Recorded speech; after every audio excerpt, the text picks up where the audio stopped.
하나님의 말씀은 시편 51편 10절에서 17절의 말씀입니다. 하나님이여, 내 속에 정한 마음을 창조하시고 내 안에 정직한 영을 새롭게 하소서. 나를 주 앞에서 쫓아내지 마시며 주의 성신을 내게서 거두지 마소서. 주의 구원의 즐거움을 내게 회복시키시고 자원하는 심령을 주사 나를 붙드소서. 그러하면 내가 범죄자에게 주의 도를 가르치리니 죄인들이 주께 돌아오리이다.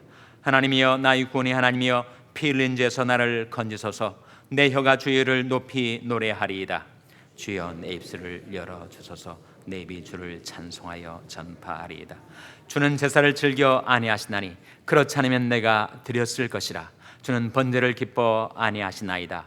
하나님의 구하시는 제사는 상한 심령이라.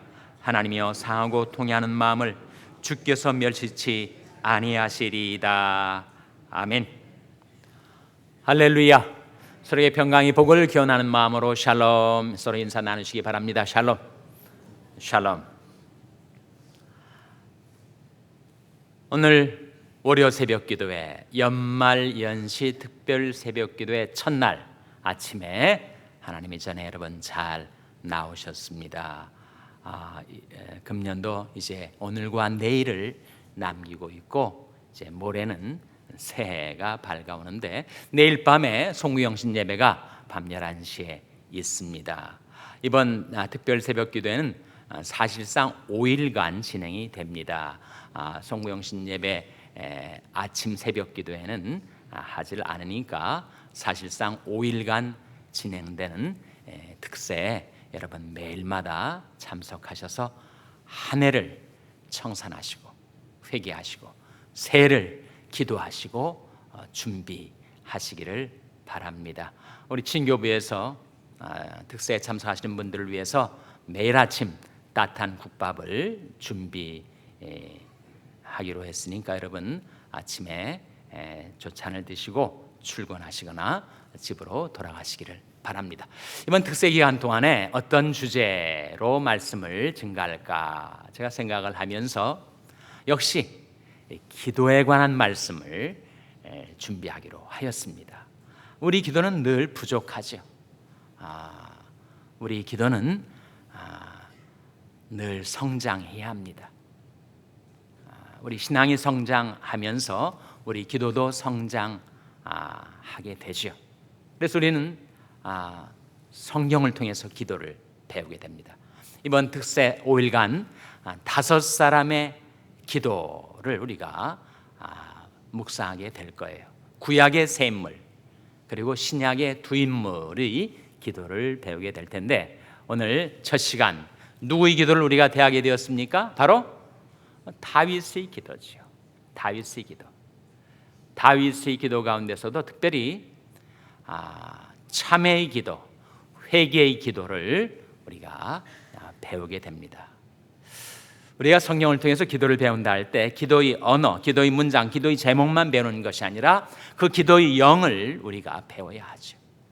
우리가 그 기도 속에 흐르는 그 영에 잠길 수가 있다면 얼마나 좋을까요? 다윗의 회개 기도를 통해서 우리가 회개의 영에 잠길 수 있으면 좋겠습니다.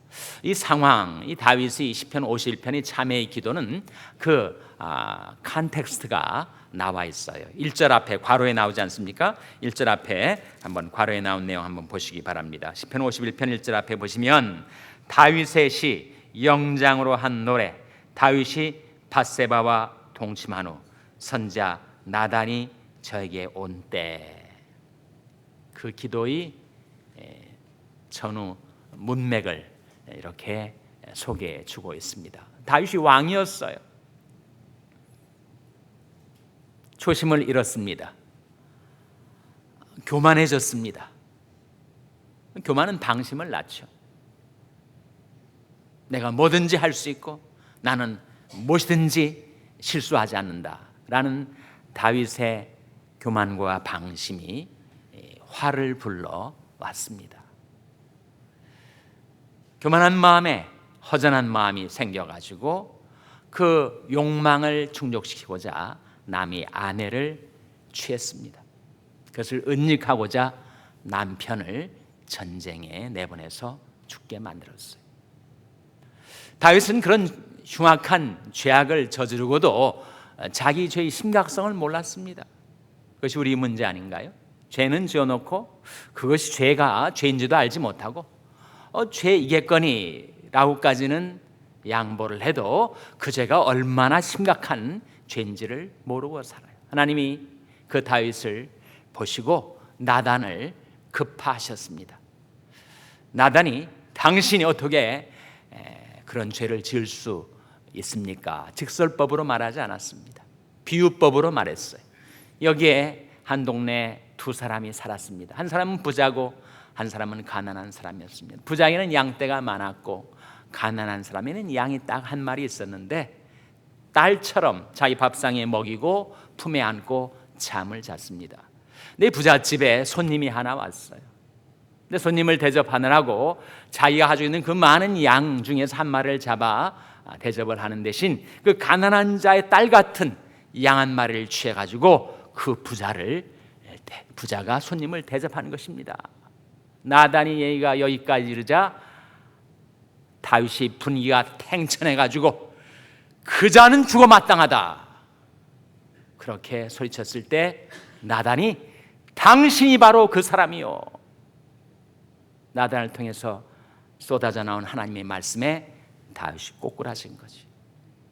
그래서 그가 회개하며 자복하며 참회하며 지었던 시가 기도가 바로 이 기도입니다.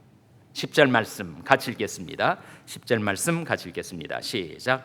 하나님이여 내 속에 정한 마음을 창조하시고 내 안에 정직한 영을 새롭게 하소서. 하나님이여 내 속에 정한 마음을 창조하여 주시옵소서. 산상순 팔복 가운데 예수님께서 마음이 청결한 자는 복이 있나니, 마음이 청결한 자가 복이 있겠죠. 마음이 더러운 자는 다가오는 복도 차버리게 되는 것입니다. 그런데 마음이 청결한 자에게 주어지는 복이 뭐라고요? 복의 내용이 뭡니까? 마음이 청결한 자는 복이 있나니 저희가 하나님을 볼 것이며. 우리 마음이 정결케 되면 우리는 하나님을 배울 수가 있습니다. 나는 의로운 중에 주의 얼굴을 버리니 깰 때 주의 형상으로 만족하리이다. 그래서 마음이 청결한 자가 복이 있는 거예요. 주님의 얼굴을 바라 배웁게 되고 주님으로 인하여 만족함을 얻은 인생은 정말 복 있는 사람이죠. 그래서 다윗이 참여하며 회개하며 드렸던 기도가 하나님이여 내 속에 정한 마음을 창조하시고 내 안에 정직한 영을 새롭게 하소서. 간악한 마귀 깸에 빠져서 정직을 상실했던 다윗이 하나님 내 속에 정한 마음을 창조해 주시고 내 안에 정직한 영을 새롭게 해달라. 하나님이 사람을 원래 정직하게 지으셨는데 사람은 많은 꾀를 내서 죄를 짓게 되었어요. 분명히 이대로 하면 될 것 같은데 그것이 인간에게서 나온 꾀니까 오히려 안 되는 것입니다. 하나님을 신뢰하고 정직한 자에게 하나님께서 완전한 지혜를 공급해 주셔서 그로 하여금 살아나게 형통하게 해 주시죠. 그래서 다윗이 그렇게 기도하는 것입니다. 우리가 이 기도를 배워야 하죠. 하나님이여 내 속에 정한 마음을 창조하시고 내 안에 정직한 영을 새롭게 하소서. 나를 주 앞에서 쫓아내지 마시며 주의 성신을 내게서 거두지 마소서. 다윗의 기도가 이어집니다. 나를 주 앞에서 쫓아내지 말라고.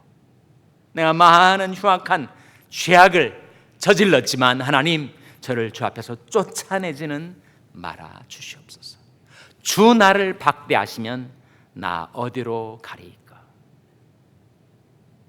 자비하신 보좌 앞에 그 흉악한 죄인 다윗이 담대하게 뛰쳐나오는 것입니다.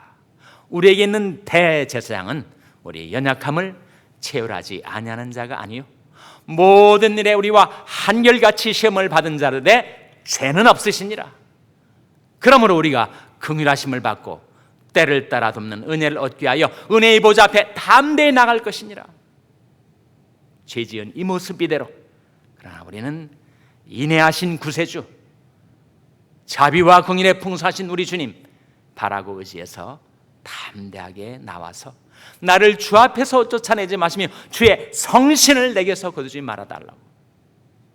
구약성경과 신약성경이 중요한 차이가, 구약성경에서는 성신이 임했다가도 떠나갑니다. 사울에게 성신이 임해서 그가 예언도 했었거든요. 그런데 그가 범죄했을 때 성신이 떠나가고 대신 뭐가 임했다고요? 악신이 임했죠. 악신이. 다윗이 죄를 깨달으면서 가장 무서워했던 것, 하나님께서 성신을 거두실까 봐. 그러나 신약 성경에는 예수께서의 보혈의 공로로 우리에게만 하나님의 신 성령은 영원히 떠나지 아니하십니다. 내가 아버지께 구하겠으니 그가 또 다른 보혜사를 너에게 주사 영원토록 너희와 함께 있게 하시리니. 그것이 우리의 의로운 공로 때문이 아니라 예수님이 보혈의 공로 때문에 우리에게 주어진 놀라운 은혜지요. 그러나 다윗은 자신이 범죄로 인하여 성신이 떠날까 두려워하여 주의 성신을 내게서 거두지 마소서라고 간구하고 있는 것입니다. 주의 구원의 즐거움을 내게 회복시키시고 자원하는 심령을 주사 나를 붙드소서. 자, 12절 말씀 같이 읽겠습니다. 12절 말씀 같이 읽겠습니다. 시작. 주의 구원의 즐거움을 내게 회복시키시고 자원하는 심령을 주사 나를 붙드소서. 구약의 인물이지만 하나님의 은혜를 깨달았던 다윗은 기도할 때 주의 구원을 내게 회복시켜달라라고 기도하지 않았습니다. 대신 뭐라고 기도했습니까? 주의 구원의 즐거움을 내게 회복시켜달라.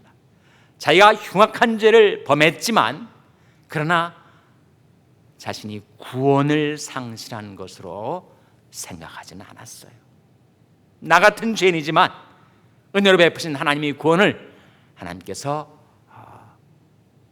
거두시지는 않았으리라는 그 은혜에 대한 믿음이 다윗에게 있었기 때문이죠. 여러분, 우리가 예수 믿고 구원을 받았다라고 할 때 구원의 세 차원을 여러분이 기억하셔야 됩니다. 구원의 안전과 구원의 확신과 구원의 기쁨, 그 세 가지 구별하셔야 돼요. 구별을 못하면 헷갈립니다. 내가 구원 받았나 안 받았나, 구원이 확신이 왔다 갔다 하고, 내가 죄를 범하면 구원을 잃어버린 것 같고, 또 좀 순종하며 살면 확실하게 구원받은 것 같고, 이 구원이 확신이 왔다 갔다 해요. 그러니까 믿음이 쌓이질 않는 것입니다.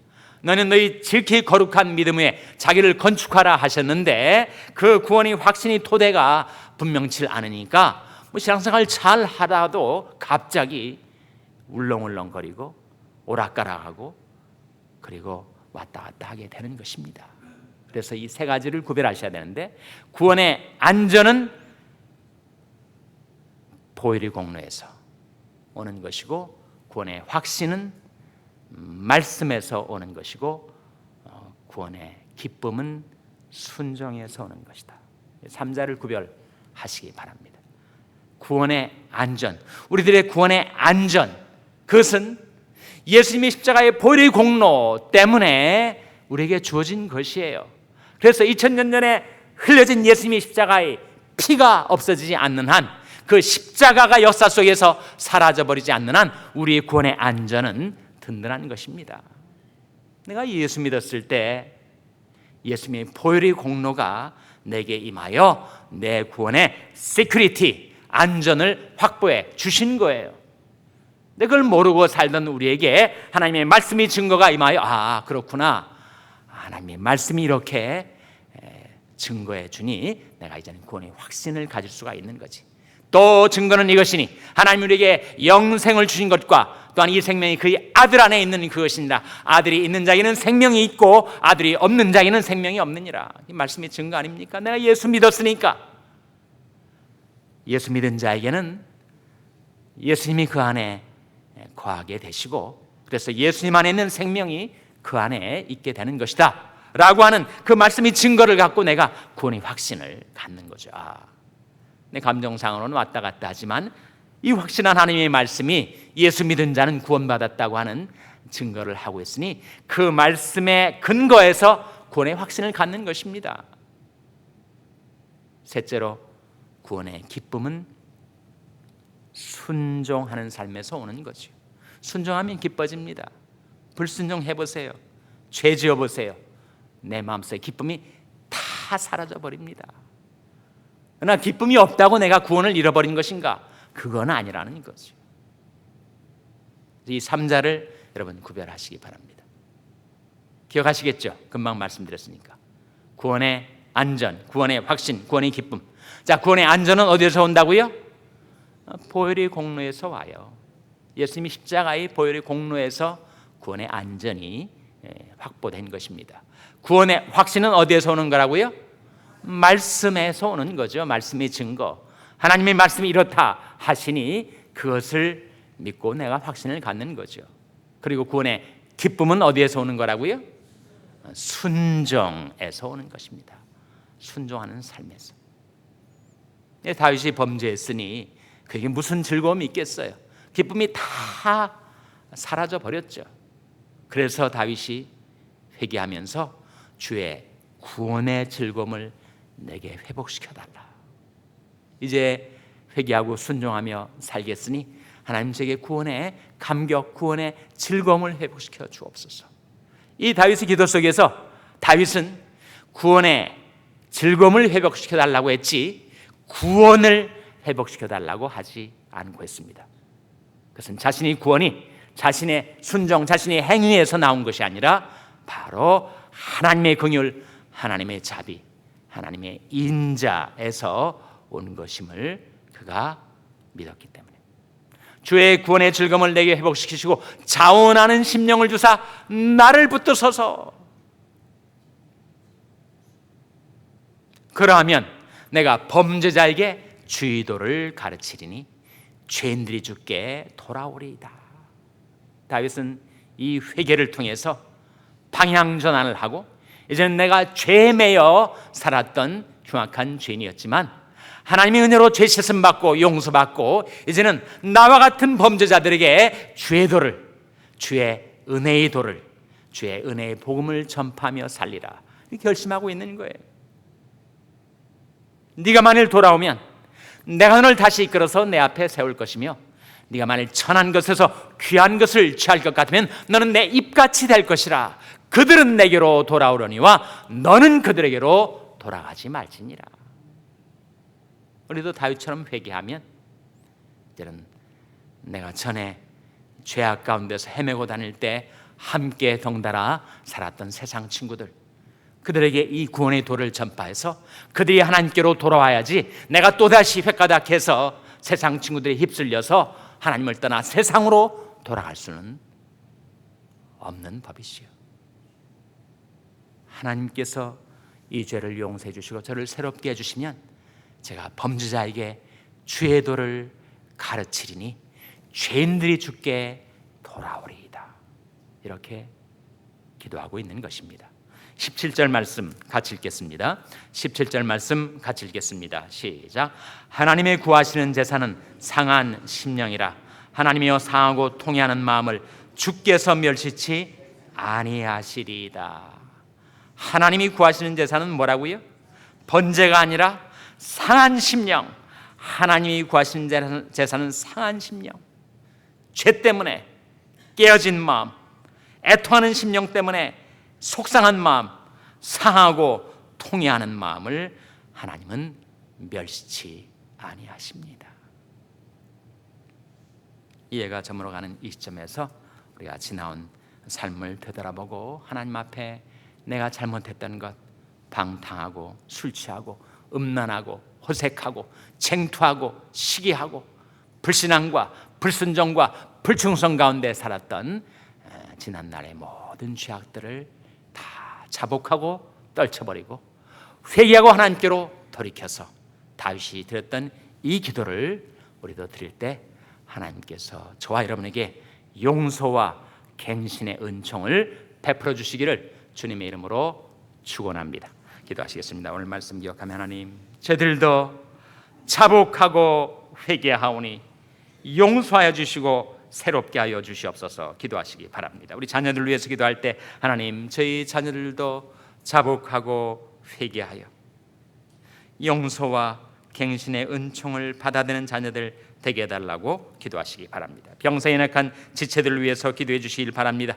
주님이 글과 권능의 손으로 안수해 주시옵소서. 기도해 주시기 바랍니다. 우리 샬롬교회를 위해서 기도할 때 하나님, 저희 샬롬교회가 이 해가 다가기 전에 자복하고 회개하여 하나님 앞에 용납받고 용서받은 교회가 되게 해달라고 기도해 주시기 바랍니다. 여러분 생업을 위해서 기도하시고 필리핀의 양한갑 선교사님을 위해서 기도해 주시기 바랍니다. 하나님이 아침에 하나님 앞에 나온 죄들을 긍휼히 여기사 성령으로 충만케 하여 주시옵소서. 이런 제목들로 우리 합심해서 기도하겠습니다.